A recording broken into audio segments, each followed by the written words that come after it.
ಹರಿ ಓಂ ಲಕ್ಷ್ಮೀನಾರಾಯಣಂ ನತ್ವಾ ಪೂರ್ಣಬೋಧಾದಿಕಾನ್ ಗುರೂನ್ ಕುರ್ಮ ಶ್ರೀಕೃಷ್ಣಗೀತಾಯಾಃ ಭಾಷ್ಯಾದ್ಯುಕ್ತಾರ್ಥಸಂಗ್ರಹಂ. ಇನ್ನು ಮುಂದೇನಾತು ಪಾಂಚಜನ್ಯಂ ಹೃಷೀಕೇಶಃ ದೇವದತ್ತಂ ಧನಂಜಯಃ ಪೌಂಡ್ರಂ ದದ್ಮೋ ಮಹಾಶಂಕಂ ಭೀಮಕರ್ಮಾವೃಕೋದರ ಅಂತ ಮುಗೀತು. ಮುಗಿದ್ಮೇಲೆ ಇನ್ನು 16ನೇ ಶ್ಲೋಕ. 16ನೇ ಶ್ಲೋಕದಲ್ಲಿ ಅನಂತ ವಿಜಯಂ ರಾಜ ಕುಂತಿ ಪುತ್ರೋ ಯುಧಿಷ್ಠಿರಃ ನಕುಲಃ ಸಹದೇವಶ್ಚ ಸುಘೋಷಮಣಿಪುಷ್ಪಕೌ. ಅನಂತ ವಿಜಯಂ ರಾಜ ಕುಂತಿಪುತ್ರಃ ಯುಧಿಷ್ಠಿರಃ ನಕುಲಃ ಸಹದೇವಃ ಚ ಸುಘೋಷಮಣಿಪುಷ್ಪಕೌ. ಅನಂತ ವಿಜಯಂ ಅನಂತ ವಿಜಯಾಖ್ಯಂ. ಧರ್ಮರಾಜನ ಕೈಯಲ್ಲಿದ್ದ ಶಂಖದ ಹೆಸರೇನು ಅಂದ್ರೆ ಅನಂತ ವಿಜಯ ಅಂತ ಹೆಸರು. ಅದು ಟೆಂಪ್ರವರಿ ವಿಜಯವನ್ನು ಕೊಡೋದಲ್ಲದು, ಅನಂತ ವಿಜಯವನ್ನು ಕೊಡುವಂತಹ ಶಂಖ ಅದು. ಧರ್ಮರಾಜನ ಕೈಲಿದ್ದ ಶಂಖ ಅದನ್ನ ನಾದ ಮಾಡಿದ ಅಂತಂದ್ರೆ ಏನಾಗ್ತದೆ, ಅನಂತ ವಿಜಯವನ್ನು ಕೊಡುವಂತಹದ್ದು ಶಂಖ ಅಂತ ಹೇಳಿಕತ್ತಾರ. ಅದಕ್ಕೆ ಇದು ಸಾಂಕೇತಿಕ ರೂಪಕದಲ್ಲಿ ಹೇಳ್ಯಾರ. ಏನಂತ ಹೇಳ್ಯಾರ, ಧರ್ಮ ಇದು ಅನಂತ ವಿಜಯವನ್ನು ಕೊಡ್ತದ ಅಂತ ಹೇಳಿ ಕೊರಟಾರ.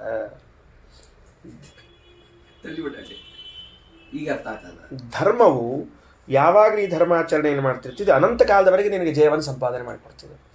ನೀ ಧರ್ಮಾಚರಣೆ ಮಾಡಿದಾಗ ದುಃಖದಲ್ಲಿರಬಹುದು, ಧರ್ಮಾಚರಣೆ ಮಾಡ್ತಿರುವಾಗ ಕಷ್ಟ ಆಗ್ತಿರಬಹುದು, ನಿಂಗೆ ಅನಿಸ್ತಿರ್ತದೆ ಇದೇನು ಧರ್ಮ ರೀ ಸುಸುಳೆ ನಮ್ಮ ಪ್ರಾಣ ತಿನ್ಲಿಕ್ಕತ್ತಲ್ಲ ಅಂತ. ಅಲ್ಲ, ಅನಂತ ವಿಜಯಂ ರಾಜ ಕುಂತಿಪುತ್ರೋ ಯುಧಿಷ್ಠಿರಃ ಅಂತ ವೇದವ್ಯಾಸದೇವರು ಭರವಸೆ ಕೊಟ್ಟಾರ. ಚಿಂತೆ ಮಾಡಬೇಡ, ಈ ಧರ್ಮ ನಿನಗೆ ಅನಂತ ಕಾಲದ ವಿಜಯವನ್ನು ಕೊಡುವಂತಹದ್ದು. ತಾತ್ಕಾಲಿಕ ಸುಖವನ್ನು ನೋಡಿ, ತಾತ್ಕಾಲಿಕ ಆರಾಮವನ್ನು ನೋಡಿ ಧರ್ಮದ ಬಗ್ಗೆ ಮೂಗು ಮುರ್ಲಿಕ್ಕೆ ಹೋಗಬೇಡ. ಅನಂತ ವಿಜಯಂ ರಾಜ ಕುಂತಿಪುತ್ರೋ ಯುಧಿಷ್ಠಿರಃ. ಅದು ಹೆಂಗ ಅದನ್ನು ರಚನೆ ಮಾಡಿರ್ತಾರೆ ನೋಡ. ಮುಂದೆ ಹೋಗೋಣ. ಯಾರಪ್ಪ ಇವ ಯುಧಿಷ್ಠಿರ ಅಂತ ಕೇಳಿದ್ರೆ, ಯುಧಿಷ್ಠಿರಂ ಯಮೋ ಹಿ ಸಪ್ರಪೇದೆ ಆತ್ಮಪುತ್ರತಾಂ. ಯಮದೇವರೇ ತಮಗೆ ತಾವೇ ಮಗನಾಗಿ ಬಂದಿದ್ದಾರ. ಮಹಾಭಾರತ 12ನೇ ಅಧ್ಯಾಯದ 33ನೇ ಶ್ಲೋಕದಲ್ಲಿ ಯುಧಿಷ್ಠಿರಂ ಯಮೋ ಹಿ ಸಪ್ರಪೇದೆ ಆತ್ಮಪುತ್ರತಾಂ. ಕುಂತಿಯಲ್ಲಿ ತನಗೆ ತಾನೇ ಮಗನಾಗಿ ಬಂದ ಅಂತ ತಾತ್ಪರ್ಯವನ್ನು ಹೇಳಿಕತ್ತಾರ. ನಕುಲ ಏನ್ ಮಾಡ್ಲಿಕ್ಕತ್ತಾನ ಅಂದ್ರೆ ಸುಘೋಷಾಖ್ಯಂ ಶಂಖಂ, ಸುಘೋಷವೆಂಬುವಂತಹ ಶಂಖವನ್ನು ಸಹದೇವ ಮಣಿಪುಷ್ಪಕಾಖ್ಯಂ, ಸಹದೇವನು ಮಣಿಪುಷ್ಪ ಎಂಬುವಂತಹ ಶಂಖವನ್ನು ದದ್ಮುಹು ಊದಿದರು ಅಂತ ಅನ್ವಯ ಮಾಡಿಕೊಳ್ಳ್ರಿ. ಇತಿಕ್ಷಂತ್ಯಾ ಕಾರಿತಾವಶ್ವಿನೌ ತೌ ಶೀಘ್ರಂ ಪ್ರಾಪ್ತೌ ಪುತ್ರಕೌ ತತ್ಪ್ರಸೂತೌ ತಾವೇವ ದೇವೌ ನಕುಲಃ ಪೂರ್ವಜಾತಃ ಸಹದೇವೋ ಭೂತ್ ಪಶ್ಚಿಮಸ್ಥೌ ಯಮೌ ಚ. ತಾತ್ಪರ್ಯ ನಿರ್ಣಯದ 12ನೇ ಅಧ್ಯಾಯದ 125ನೇ ಶ್ಲೋಕದಲ್ಲಿ ಮಾದ್ರಿಯು ಕುಂತಿಯೂ ಅಲ್ಲ, ಮಾದ್ರಿಯು ತನಗೆ ಕುಂತಿಗೆ 3 ಜನ ಮಕ್ಕಳಾಗಿದ್ದಾರೆ, ನನಗೆ ಕೊನೆಯ ಪಕ್ಷ 2 ಮಕ್ಕಳಾಗುವುದು ಬೇಡವಾ ಅನ್ನೋದಕ್ಕೆ ಆ ಕುಂತಿ ನೀಡಿರುವಂತಹ ಮಂತ್ರದಿಂದ ಸದಾ ಜೊತೆಗಾರರಾಗಿರುವಂತಹ ಅಶ್ವಿನಿ ದೇವತೆಗಳನ್ನ ಆಕಾರಿತವು ಕರೆದ್ಲು. ಶೀಘ್ರಂ ಪ್ರಾಪ್ತವು ಕೂಡಲೇ ಬಂದವರು ತಕ್ಷಣ ಮಕ್ಕಳಾಗಿದ್ದಾರೆ. ಅವರಿಬ್ಬರಲ್ಲಿ ನಕುಲ ಅಣ್ಣ, ಸಹದೇವ ತಮ್ಮ ಅಂತ ತಿಳ್ಕೊಳ್ಬೇಕು. ಆಕ್ಚುಲಿ ಅವರು ಅವಳಿ ಮಕ್ಕಳು, ಆದರೂ ಅವ ಅಣ್ಣ ಇವ ತಮ್ಮ ಅಂತ ತಿಳಿತಕ್ಕದ್ದು ಅಂತ ಶ್ರೀಮದಾಚಾರ್ಯ ತಿಳಿಸಿಕೊಟ್ಟಿದ್ದಾರೆ. ಅದರ ಬಗ್ಗೆ ಅಲ್ಲಿ ಓದು ಬಹಳ ಚಂದ ವಿಷಯ ತಿಳ್ಕೋತದ. 17ನೇ ಶ್ಲೋಕ.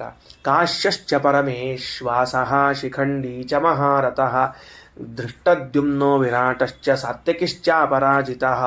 ಇವು ಶಂಖಗಳ ಹೆಸರು ಹೇಳಿಲ್ಲ ತಿಳಿತೇನಪ್ಪ. ಇದಕ್ಕೆ ಮಹಾಭಾರತದಲ್ಲಿ ಬೇರೆ ಕಡೆಗೆ ಒಂದ್ ಕಡೆ ಹೇಳುವಾಗ ಏನ್ ಹೇಳ್ಯಾರ ಅಂತ ನಾ ಸಂಗ್ರಹ ಮಾಡಿಟ್ಕೊಂಡಿನಿ.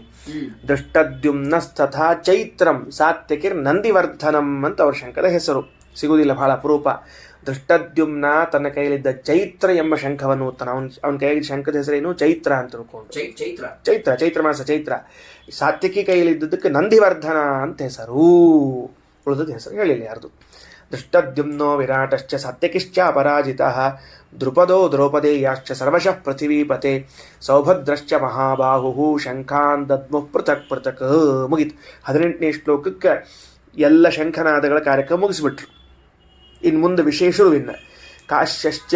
ಕಾಶ್ಯ ಅಂದ್ರೇನು, ಕಾಶಿರಾಜ ಅಂತ ಅರ್ಥ. ಕಾಶ್ಯಾಂಭವ ಪರಮೇಶ್ವಾಸ ಮಹಾಧನುಷ್ಕ. ನೋಡಲ್ಲಿ ಪರಮೇಶ್ವಾಸ ಮಹಾಧನುಷ್ಕ ಕಾಶ್ಯ, ದೊಡ್ಡ ಬಿಲ್ಗಾರಾಮ. ಅವತ್ತಿನ ಕಾಲಕ್ಕೆ ಫೇಮಸ್ ಇದ್ದ ಅಂತ ಅರ್ಥ. ಅದಕ್ಕೆ ಕಲಿಲಿಕ್ಕೆ ಹೋಗ್ಬೇಕು ಅವ್ನ ಕಡೆ ಬಿಲ್ ಹೊಡೆಯೋದು ಅಂತ ಹೇಳಿ ಕಲಿ ಹೇಳ್ಕೋಬೇಕು ಅವ್ನ ಕಡೆ. ಮಹಾರಥ ಶಿಖಂಡಿ ಚ, ಶಿಖಂಡಿಯು ಮಹಾರಥಿಯಾಗಿದ್ರು. ಅಪರಾಜಿತ ಸಾತ್ಯಕಿಶ್ಚ. ಸಾತ್ಯಕಿ ಎಂದೂ ಯುದ್ಧ ಭೂಮಿಯಲ್ಲಿ ಪರಾಜಯದ ರುಚಿಯನ್ನೇ ಕಂಡಿರಲಿಲ್ಲ. ಇಂತಿಂಥವ್ರೆಲ್ಲ ಪಾಂಡವರ ಪಕ್ಷದಾಗಿದ್ದರು, ತಿಳಿತಾ. ಇನ್ನು ದ್ರುಪದ ಅಂತ ಅನ್ನೋದು ಗೊತ್ತದ. ದ್ರೌಪದೇಯಾಶ್ಚ ಅವ್ರ ಕಥೆ ಹೇಳಿದಿಂದ ದ್ರುಪದನ ಕಥೆಯೂ ಬಂದದ, ದ್ರೌಪದಿಯರ ಕಥೆಯೂ ಬಂದದ. ದ್ರೌಪದಿಯರು ಅಂದ್ರೆ ಉಪಪಾಂಡವರು. ಸರ್ವಶಃ ಅವರೆಲ್ಲರೂ ಕೂಡ ಏನಂತಾರ, ಸರ್ವಶಃ ಹೇ ಪೃಥಿವೀಪತೆ ಅಂತ ಅನ್ನೋದು ಧೃತರಾಷ್ಟ್ರನಿಗೆ ಸಂಬೋಧನ. ಹೇ ಧೃತರಾಷ್ಟ್ರನೇ, ಇವರೆಲ್ಲರೂ ಸೌಭದ್ರಶ್ಚ ಮಹಾಬಾಹು, ಸೌಭದ್ರಶ್ಚ ಮಹಾಪರಾಕ್ರಮಿಯಾದ ಸೌಭದ್ರನೂ ಕೂಡ ಶಂಖಾನ್ ದದ್ಮುಃ ಪೃಥಕ್ ಪೃಥಕ್ ಅಂತ ಒಂದು ಪಾಠ, ರಾಯರು ಶಂಖಂ ದದ್ಮುಃ ಪೃಥಕ್ ಪೃಥಕ್ ಅಂತ ಪಾಠ ಹಿಡಿದಾರೆ. ಅರ್ಥ ಆಯ್ತಾ? ಪ್ರತ್ಯೇಕವಾಗಿ ಎಲ್ಲರೂ ಶಂಖವನ್ನು ನಾದ ಮಾಡಿದರು. ಹೇ ಪೃಥ್ವೀಪತೆ ಧೃತರಾಷ್ಟ್ರನೇ, ಮಹಾಬಾಹು ಸೌಭದ್ರು ಅಭಿಮನ್ಯುಶ್ಚ, ಮಹಾಬಾಹುವಾಗಿರುವಂತಹ ಸೌಭದ್ರ ಅಭಿಮನ್ಯು ಶಂಖಮಿತಿ ಸಮುದಾಯ ಅಭಿಪ್ರಾಯ ಅಂದರೆ ರಾಯರ ಪ್ರಕಾರ ಶಂಖಮಂತ ಪಾಠ, ಸಮುದಾಯ ಶಂಖ ಸಮುದಾಯ ಅನ್ನೋ ಅರ್ಥದಲ್ಲಿ ಹೇಳಿಕತೀವಿ. ಸ್ವಸ್ವ ಶಂಖ ದದ್ಮುಹು ಇತಿ, ತಮ್ಮ ತಮ್ಮ ಶಂಖಗಳನ್ನು ಏನು ಮಾಡಿದರು, ಊದಿದರು. ಆತ. ಇನ್ನು 19ನೇ ಶ್ಲೋಕ. ಸಘೋಷೋ ಧಾರ್ತರಾಷ್ಟ್ರಾಣಂ ಹೃದಯಾನಿ ವ್ಯದಾರಯತ ನಭಶ್ಚ ಪೃಥಿವೀಂ ಚೈವ ತುಮುಲೋ ವ್ಯನುನಾದಯನ್. ಸಹ ಘೋಷಃ ಧಾರ್ತರಾಷ್ಟ್ರಾಣಾಂ ಹೃದಯಾನಿ ವ್ಯದಾರಯತ್ ನಭಃ ಚ ಪೃಥಿವೀಂ ಚ ಏವ ತುಮುಲಃ ವ್ಯನುನಾದಯನ್. ಏನಂತಾರೆ ನೋಡು. ಸಹ ಘೋಷಃ ತುಮುಲಃ ವ್ಯಾಪ್ತೋ ಭೂತ್ವಾ. ರಾಯರೇನು ಬರೀತಾರೆ, ಆ ಧ್ವನಿ ಶಂಖಧ್ವನಿಯು ತುಮುಲವಾಯಿತು ಅಂತಂದ್ರೆ ವ್ಯಾಪ್ತವಾಯಿತು. ಎಲ್ಲಿ? ನಭಶ್ಚ ಪೃಥಿವೀಂಚ ವ್ಯನುನಾದಯನ್ ತತ್ರ ತತ್ರ ಪ್ರತಿಧ್ವನಿಂ ಜನಯನ್ನೇವ. ಆ ಸದ್ದು ಶಂಖನಾದ ಎಕೋ ಆತು ಅಂತ ಅರ್ಥದಕ್ಕೆ. ನೆಲಮುಗಿಲುಗಳನ್ನು ತಬ್ಬಿ ಏನಪ್ಪ ಪಡಿ ನುಡಿದು ಅಬ್ಬರಿಸಿ, ನೆಲಮುಗಿಲು ಆ ಸದ್ದು ನೆಲಮುಗಿಲು ತಬ್ಬಿ ಪಡಿ ನುಡಿದು ಅಬ್ಬರಿಸಿ ಧೃತರಾಷ್ಟ್ರನೆಂದು ಹೆಸರಾದ ನಿನ್ನ ಮಕ್ಕಳ ಎದೆಯನ್ನು ಗಬ್ಬರಿಸಿತು ಅಂತ. ಸಘೋಷಃ ಆ ಧ್ವನಿಯು ತುಮುಲಃ ವ್ಯಾಪ್ತೋ ಭೂತ್ವ ವ್ಯಾಪಿಸಿಕೊಂಡಿತು. ಇಲ್ಲಿ ತನಕ ನಭಶ್ಚ ಪೃಥಿವೀಂಚ, ನಭ ಮತ್ತು ಪೃಥಿವಿ ಆಕಾಶ ಪೃಥಿವಿಗಳನ್ನು ವ್ಯನುನಾದಯನ್ ತತ್ರ ತತ್ರ ಪ್ರತಿಧ್ವನಿಯನ್ನು ಮಾಡ್ತಾ ಧಾರ್ತರಾಷ್ಟ್ರಾಣಾಂ ಹೃದಯಾನಿ ವ್ಯದಾರಯತ್. ದುರ್ಯೋಧನ ಮೊದಲಾದವರ ಎದೆ ಬಿರಿದು ಹೋಯಿತು. ಅಂದ್ರೆ ಏನರ್ಥ ಅಂದ್ರೆ ಅದ್ದೈವ ನಷ್ಟಂ ಕುರುಕುಲಮಿತಿ ತತ್ಪುತ್ರಾಹ ಮೇನಿರೆ ಇತ್ಯರ್ಥ. ಇವತ್ತ ಕುರುಕುಲ ನಾಶ ಆಗೋತಪ್ಪ ಅಂತ ಅನ್ಕೊಂಡ್ರು. ಯಾವ ಪರಿಶಂಕರ ಅದಾಗಿರ್ಬೇಡ, ಯಾವ ಪರಿಶಂಕ ಓದಿದ್ರು ಅಂದ್ರೆ ಇವರೆಲ್ಲಾರ ಕೃಷ್ಣಾರ್ಪಣ ತಿಳ್ಕೊಂಡ್ಬಿಟ್ರು ಅಂತ ಆತು. ಇನ್ನು 20ನೇ ಶ್ಲೋಕ.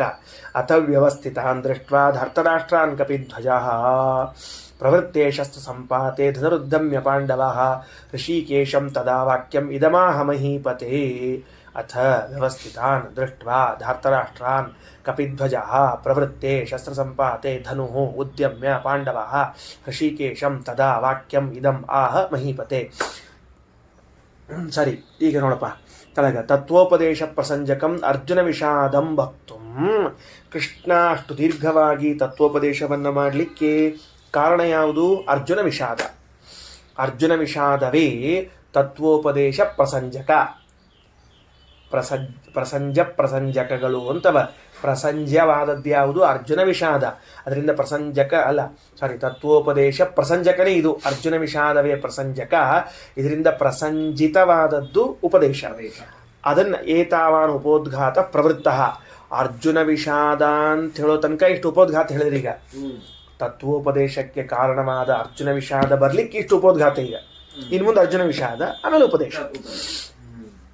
ಏವಂ ದುರ್ಯೋಧನ ವ್ಯಾಪಾರಾನಂತರಂ ವ್ಯಾಪಾರಂ ದಲದ್ವೈಗತ ವ್ಯಾಪಾರಂಚ ಉಕ್ತ್ವಾ. ಹೀಗೆ ದುರ್ಯೋಧನನ ವ್ಯಾಪಾರವನ್ನು ಹೇಳಿ, ಎರಡೂ ದಳಗಳಲ್ಲಿರುವಂಥವರ ವ್ಯಾಪಾರವನ್ನು ಹೇಳಿ. ವ್ಯಾಪಾರ ಅದೇನು? ಕ್ರಿಯಾ.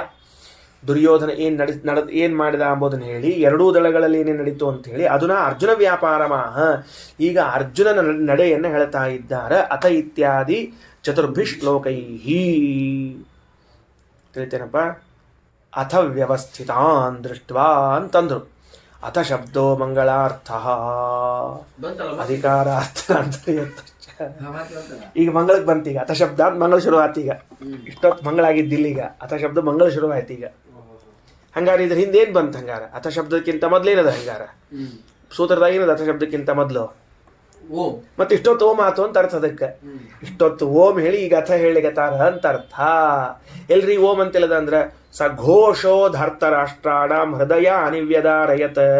ಘೋಷ ಅಂದ್ರೆ ಏನು? ನಾದ, ಬಿಂದು, ಘೋಷ, ಶಾಂತ, ಅತಿಶಾಂತ ಅಂತದ ಇಲ್ಲಿ ಮತ್ತೆ ಅಕಾರ ಉಕಾರ ಮಕಾರ ನಾದ ಘೋಷ ಶಾಂತ ಅತಿಶಾಂತ ಅಂತ ಅನ್ನೋದಕ್ಕೆ ಘೋಷೋ ಧರ್ತರಾಷ್ಟ್ರಾಣಂ ಅಂತ ಓಂ ಅತಃ ಬ್ರಹ್ಮ ಜಿಜ್ಞಾಸ ಕರ್ತವ್ಯ ಅಂತ ತಿಳ್ಕೊಂಡು ಗೀತೆಯು ಅದನ್ನೇ ಹೇಳಲಿಕ್ಕೆ ಹೊರಟದ.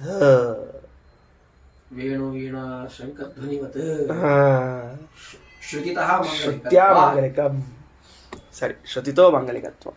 ನೋಡಪ್ಪ ಮುಂದೆ ತಿಳಿಗ ಅಥ ಶಬ್ದ ಬಂದದ್ದು ನೋಡ. ಅಥ ಇತ್ಯಾದಿ ಅಥ ಅನಂತರಂ ಕಪಿಧ್ವಜ ಅರ್ಜುನ. ಅನಂತರದಲ್ಲಿ ಕಪಿಯ ಧ್ವಜವುಳ್ಳಂತಹ ಅರ್ಜುನನು ವ್ಯವಸ್ಥಿತಾನ್ ಯುದ್ಧೇ ಕೃತ ನಿಶ್ಚಯಾನ್.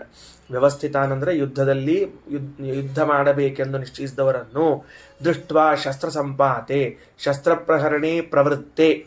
ಇನ್ನು ಯುದ್ಧ ಮಾಡೋ ತರಾತುರಿಯಲ್ಲಿ ಇದ್ದಾಗ ವರ್ತಮಾನ ಸಾಮೀಪ್ಯೆ ವರ್ತಮಾನವದ್ವಾ ಪ್ರವರ್ತಿತ ಮುದ್ಯಕ್ತೆ ಸತಿ. ಅಂದ್ರೆ ಇನ್ನು ಸ್ವಲ್ಪ ಹೊತ್ತು ಯುದ್ಧ ಆಗೋದದ, ಶಸ್ತ್ರ ಸಂಪಾತ ಆಗಿಲ್ಲ, ಅವೇನು ಆಯುಧಗಳನ್ನು ಬೀಸಿಲ್ಲ. ಆಯುಧ ಬೀಸಿದ್ದು ಅಂದ್ರೆ ಇನ್ನು ಬೀಸುವರಿದ್ದಾರ. ತದಾ ಶಾಸ್ತ್ರ ಸಂಪಾತ ಪ್ರಾಕ್ಕಾಲೆ, ಆ ಶಸ್ತ್ರ ಸಂಪಾತದ ಪ್ರಾಕ್ಕಾಲದಲ್ಲಿ ಇದಂ ವಕ್ಷಮಾಣಂ ವಾಕ್ಯಂ ಆಹ ಇತ್ಯನ್ವಯ, ಈ ಮುಂದೆ ಹೇಳುವಂತಹ ಮಾತನ್ನ ಹೇಳಿದ ಅಂತ ಅಭಿಪ್ರಾಯ. ಶ್ರೀಕೃಷ್ಣ ನಮಸ್ತು.